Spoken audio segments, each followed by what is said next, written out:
Hey, startup founders, early stage entrepreneurs, and overall business junkies. My name is Ian Scott Cohen with the Founder Underground, and this video is a part one walkthrough of our customer discovery process using our target audience definition survey, if you will. So, if you're using this tool, you should have already had the link and put it in, and it'll take you to this nice clean form, and it should say define your target audience. Now, what we're going to do here is we're going to work through questions that we put together for any early stage aspiring entrepreneur that'll help you define who you believe your initial target audience is for this new idea you have for a future business or an impact organization or what have you.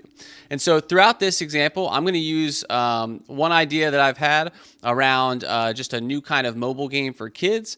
And particularly, I think it's going to be focused on parents. So I'm going to actually do the answers as we do it. And this is part one. So I'm going to walk through how to do the form. And then at the end, I'll transition to the next video where we're actually going to take a pre-made ChatGPT prompt based off our answers and put it into ChatGPT to help it flesh out, okay, now that we think we know our audience, what assumptions do we have? And what questions can we ask? Where can we find that audience? It's a really amazing process. So this first part one video is just to walk through the form and give you some guidance on the different questions. So let's get started. Define your target audience. You're clarifying who you are building for. So I'll go ahead and hit enter.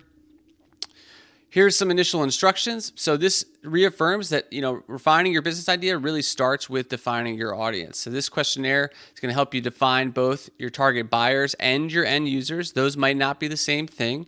And we'll get into what that means. So you'll start just by answering questions about your target buyers. So these are going to be the people who will actually make the purchase for your concept, whether it's a product, a service, consultancy, whatever. That isn't necessarily the people who are going to use your product, as we'll see with my example, where parents are the ones who buy a game for a child. The child is the player, the end user. A lot of times buyers and end users are the same. Like if you're selling to a business and a marketing director is buying your product and they're going to use it, but sometimes they're different. And so this form will help adapt to that and give you some guidance. And when you're done, as it says here, you'll receive a personalized prompt to guide your customer discovery process. So let's dive into it. All right, the first section, target buyers. Here we go. So, what is the primary problem you're solving? So, describe the core issue you're addressing. Avoid describing your solution. Examples: busy parents struggle to find quality childcare. Small business owners can't easily track expenses. Be careful here. A lot of us tend to lead with our idea and not the actual problem the idea is meant to address. So, the problem I'm trying to address with this idea is that millennial parents, is an idea I got from my brothers. Millennial parents struggle to find engaging and educational mobile games for their children that are not riddled with in-app purchases. So there's a problem right now for some parents out there. I think that their kids get all these games, and every 10, 20 minutes, every time they get to a new level, they have to come and make another in-app purchase. And so that's really the problem I'm going to try to unpack and do some customer discovery to clarify and validate. So this is a basic description. You'll have to go crazy, and you'll just hit OK. Now it's asking who experiences this problem. So think about the person who directly faces the issue. And if you're unsure, you could say, I'm not sure yet. You can also use the other option to write in your own idea. We've given you some initial ideas, but this is definitely not exhaustive. So I happen to have one that's already on here, parents of young children. So that's going to be what I do. But you could also, if I wanted, I could put in other and type in an answer. I'm going to leave it blank, but you can select multiple ones. You can deselect. So you'll pick one that best aligns with you, or you'll write in one that you think makes the most sense. And then hit enter to move on to the next question. Next question is, who is most likely to be the person that actually makes the decision to pay for the solution? Okay, this is, again, defining our target buyer, the person who's responsible for writing the check. So again, they're not always the same. In my case, it's going to be parents who buy mobile games for their kids. So I'm going to select parents. Again, you have some predetermined options, and then you can also say, I'm not sure. It's totally okay if you're not sure. If you're selling to a business and you're not sure who inside the business actually writes the check or signs off on the purchase, you can say, I'm not sure. And you can always use the other, again, to go in and just type your answer. which I'm not going to do, but you can certainly do that. All right, so I'll hit OK. Next question. So now we're really talking about demographics. So what age range best describes your target buyers? And think about decision makers who are going to purchase this. If your buyers are actual organizations, so if you're selling to businesses or nonprofits, you can just skip this question if you'd like. Now, if you want to dive into the type of person inside that business that will buy this solution, you can certainly do that as well. I'm thinking about millennial parents, so I'm going to pick a couple of age ranges here, 25 to 34, 35 to 44. And, now that I think about it, I also think maybe parents who had kids a little bit later, but they're still young, maybe I'll choose 45 and 54. So that's just a range. Again, I can select multiple answers, and then I'll hit OK to move on. Now, does your target buyer skew toward any particular gender? This is something where, it may very well not be relevant. Gender might not be relevant at all for your purchase. If you're selling feminine products, clearly gender is going to be important. But if you're not selling a product that actually leans towards one gender or another, you can just say not relevant. So for me, I don't know which parents actually make the purchasing decisions. Is it the husband? Is it the wife? Is it the same-sex couples? I don't really know. Is there even a trend there? So I'm just going to say I'm not sure yet because I truly don't know. Next, what is the education level of your target buyers? This is helpful information. Again, we're trying to define who our target audience is. And you really, you might have a vision to say, oh, everybody in the world is going to want my solution. That may be true long term, but in the short term, very initially, you want to try to find a very focused audience that you can really, really nail a solution for.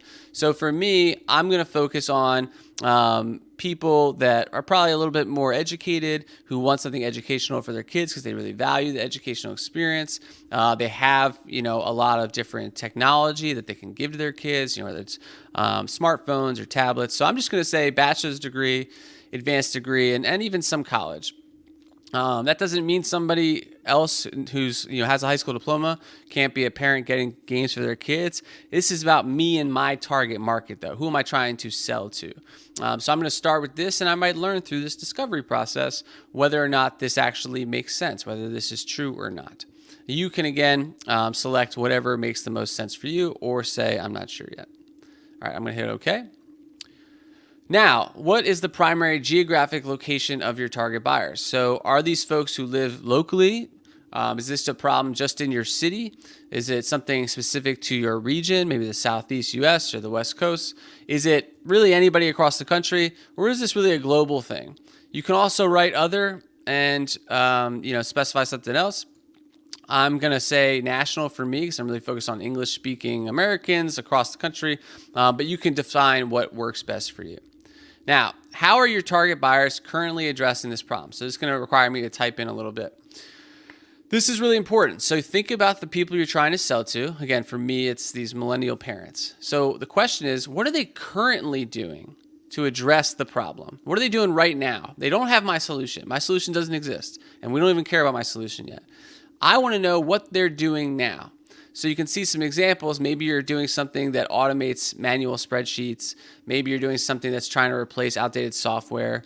One of my companies, we were trying to replace Microsoft Word templates that a lot of people were using. So I'm going to type in my answer here. So I think that parents are currently buying less educational games, paying lots of money for in-app purchases, or spending even more money on higher priced activities. Okay, again, this is a hypothesis. So this is why we're doing this. We're going to define the target audience, and then ChatGPT is going to help us develop questions that actually we can go out and ask people and get real good information from. So this does not have to be perfect. This does not have to be grammatically correct necessarily either. That's really the beauty of working with Gen AI and how we've made this exercise. So do what you think is best. And if you're having trouble figuring out an answer to this question, just think about what sparked your idea in the first place and where that frustration actually started. Or if it started with somebody else. So I'm going to put in this answer, again, not terribly long, hit OK, and we'll keep moving. Okay, So next question, what pain points are you solving for your target buyers? Describe the key problems or frustrations your end users face that your solutions aim to address. That should say target buyers face. For example, are they struggling with convenience, accessibility, efficiency? So I think, again, this is what's really frustrating for your target buyers. So for me, I think parents get frustrated at their kids having to stop playing a game every 10 minutes due to an in-app purchase. They are also frustrated that they don't know if these games are good for their children. And honestly, I can leave it right there. But I'll add in I'll say finally, I think parents get frustrated, and I'm using frustrated a lot. You can use other words here, but it helps me stay focused. Finally, I think parents get frustrated at having to spend more and more money just to engage their kids. Okay, so I'm gonna hit OK. Finally, what motivates your target buyers to solve this problem? So what's motivating them? What are their goals? What do they want? And really think about their emotions here and the practical things. So examples, parents want peace of mind. Maybe that applies to my example. Businesses want to save money. What are they trying to achieve ultimately? So I'll say parents want the peace of mind that their kids are having fun, doing something that is productive and educational, and that also does not cost them a fortune. Okay, I see it's a kind of a run-on sentence. Again, don't worry too much about grammar right now. It's not that important. And go ahead and hit OK. Now, are there any other characteristics that define your target buyers? And this is optional. You don't have to answer this question. You can just press enter to move on. But this might include things like, do you know their industry? Maybe they have a job title or job titles. Maybe they have hobbies or other unique traits. So I'll just say that, and this is where you can actually add in a little bit of your story too. So I'll say my brothers tend to be I'll say my brothers are who inspired this idea, and they, as parents, are fairly tech savvy. They have multiple, mobile electronics like smartphones and tablets. They also all have, discretionary funds. And these things that I think could be important, maybe they're not, but that's going to be where ChatGPT helps us out. You can skip this question. I put in a little extra information, and then you hit OK. All right, now, pivotal question here. Is your buyer the same person as the end user of your solution? Put another way, does your buyer directly experience the problem you're solving, or are they purchasing this solution for someone else? This is what we said in the beginning. Again, for me in this example, the parents are the buyer, but they're purchasing a game for their children who are the end user. So for me, I'm going to say, no, the buyer is purchasing this solution for someone else. You might say, yes, the buyer is the person, and you can just click A, and it's going to take you directly to the end. But for me, because mine has a different buyer and end user, I'm going to keep going. And now I'm going to actually do the same questions, but for the end user too, because it's really important to consider both if that is what your business model calls for. So I'm going to hit no, and it's going to keep me going. So now we're going to target end users. And so what age range best describes end users? So for the children I'm talking about now who are going to use this product, they're going to be under 18. And I'll hit OK. Does target end user skew toward a specific gender? I don't really know yet. I don't think so. But I'll just say I'm not sure. Education level, well, obviously, if they're children, they're going to be less than high school. And I'll hit OK. Primary geographic location, this is going to be the same answer for me as the parents. Doesn't really matter. I think it's anyone across the U.S., so I'll just hit national.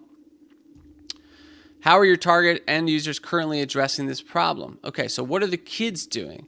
So in my example, kids continue to try to find new and fun games. When they hit paywalls, they have to go to their parents. And if something frustrates them, they try to find something else to do. Okay, pretty simple. This is what I think that they're doing for the most part. Again, the point here is not to know the answer. It's to give what you think the answer is so that ChatGPT can help you identify some assumptions that then will uncover and validate or invalidate using customer discovery questions. So I'll hit OK. What pain points are you solving for your target end users? So what are the pain points or the frustrations for the kids? Kids get frustrated at not being able to continuously play their games. They get frustrated by low game quality or repetitive gameplay. And they get upset that they have to keep asking their parents for help to keep playing. What kid likes to have to run to their parents to ask them stuff? I know I didn't like that growing up, so that's what I think. All right, okay. Now, what motivates your target end users to solve this problem? For me, this is pretty simple. Kids just want to have fun and are always looking for more ways to have fun and not get frustrated. I think that's pretty straightforward, but discovery is going to help us figure that out. Are there any other characteristics that define your target end users? So this is interesting. For me, kids we're talking about, I'm thinking about, the kids I have in mind likely know how to use smartphones and tablets to some degree. Maybe they probably can do basic math and reading. No, I'll just leave it at that. That's as much as I think I know about the students. So I'll hit OK. All right, now I'm completed. I've done all the questions. So the final step says, nice work. Now we're going to put this info into a template that you can use with ChatGPT. Now, you just got to put in your email address, and it's going to take your answers, put them into the template, and send that template to you with instructions. So it'll be in your inbox. So I'm going to go ahead and put in my email, ian@thefounderunderground.com. I will hit OK. Now, you can ask, so we say, would you like your program director to provide you with 3 to 5 bullet points of feedback on your initial response to the email? So this is people who are participating in a Founder Underground program. If you want feedback, you can click sure. I'm just going to say no thanks, just to keep it simple. And then I hit submit, and I'm all done. Now, it says, congrats, you finished the initial target audience portion of your customer discovery process. So here comes the fun part, right? We get to use our answers with ChatGPT to go further. So what you're going to do is you're going to go and check your inbox. Now, sometimes it goes to spam, or maybe if you're using Gmail, promotional, or social folders. But you're going to be looking for this email address, notifications@typeform.com. That's where the automated reply with our prompt is going to come from. In that email, you'll see your completed ChatGPT prompt, along with instructions on how to use it. If at any point you run into trouble, please email us, info@thefounderunderground.com, and we will figure it out for you. If the email doesn't come through, or if you can't find it, we can always send you the prompt with all your responses, because we get that information on our end. So otherwise, check your email and then go to the next video, part 2 of the customer discovery process, where I'm going to walk through how to use the email with the prompt and put it into ChatGPT and actually start developing your customer discovery approach and plan. Thank you for watching, and we'll see you on the next video.